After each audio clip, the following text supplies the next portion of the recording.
Thank you, Mr. President.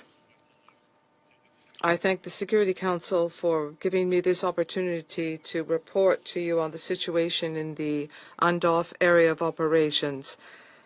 UNDOF, the UN Disengagement Observer Force, in implementing its mandate. The Security Council consultation on UNDOF on the 19th of March has remained volatile and continues to be characterized by significant violations of the 1974 Disengagement of Forces Agreement with the entry of the Israeli Defense Forces, IDF, into the area of separation since the 8th of December.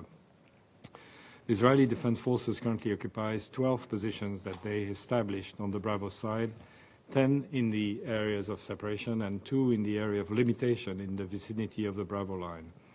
They also continue to construct counter-mobility obstacles along the ceasefire line and have flown on several occasions aircraft across the ceasefire line and helicopters into the area of separation.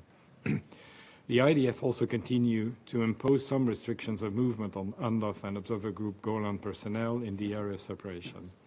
Their restrictions on the movement of people residing in the area also continue. Residents in some areas have protested disruptions from IDS activities, including farming, detention of civilians, and seizure of large numbers of livestock, and we have conveyed these concerns to our Israeli interlocutors. Some residents have also appealed to UNDOF to ask the IDF to leave their villages.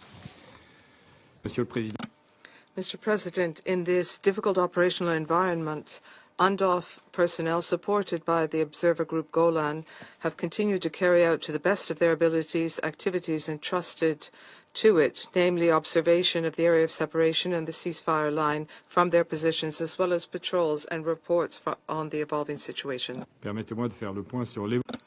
me to update you on the evolving security situation in UNDOF's area of operation. In recent weeks, UNDOF personnel have noted multiple explosions on the Bravo side, which they deem to be significant kinetic activity linked to the efforts of the IDF to, and I quote, demilitarize the south of Syria. On the 27th of March, following an IDF attack on a location in the area of limitation, the IDF stated, and I quote, that during a planned IDF activity, a number of armed individuals opened fire from Kohaya on IDF forces. The IDF sent an aerial instrument to scan the field. The aerial instrument was attacked. Most recently, early morning on the 3rd of April, UNDOF personnel in the area of separation observed IDF troops in vehicles moving in a southeasterly direction on the Bravo side. The UNDOF personnel later heard and observed multiple explosions in the southern part of the area of limitation on the Bravo side.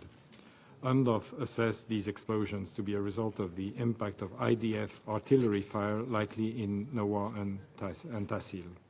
On the 3rd of April, the IDF informed UNDOF that, and I quote, in the past few hours, the IDF has struck remaining military capabilities in the areas of the Syrian military bases, Hama and T4, along with additional military infrastructure in the Damascus area.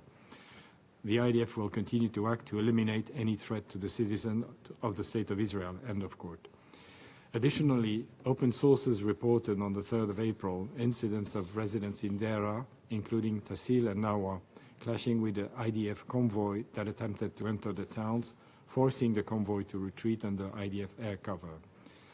UNDOF continues to liaise with both parties and engages on specific issues impacting UNDOF operations and on complaints conveyed to UNDOF by a resident in the area of separation. In their engagement with the UNDOF leadership, senior IDF officials have restated that their presence in the area of separation was necessary to secure it from what they described as terrorist elements and informed that Israel had no territorial ambitions in Syria. They have reiterated Israel's expectation of the demilitarization of the area southwest of Damascus.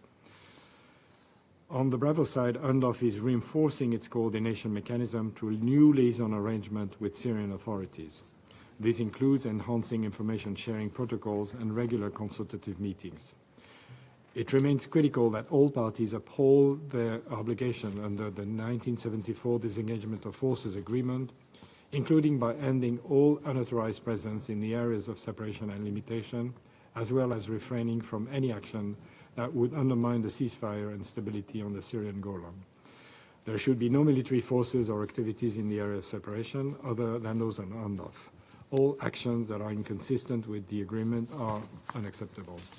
UNDOF must have freedom of movement in its area of operations.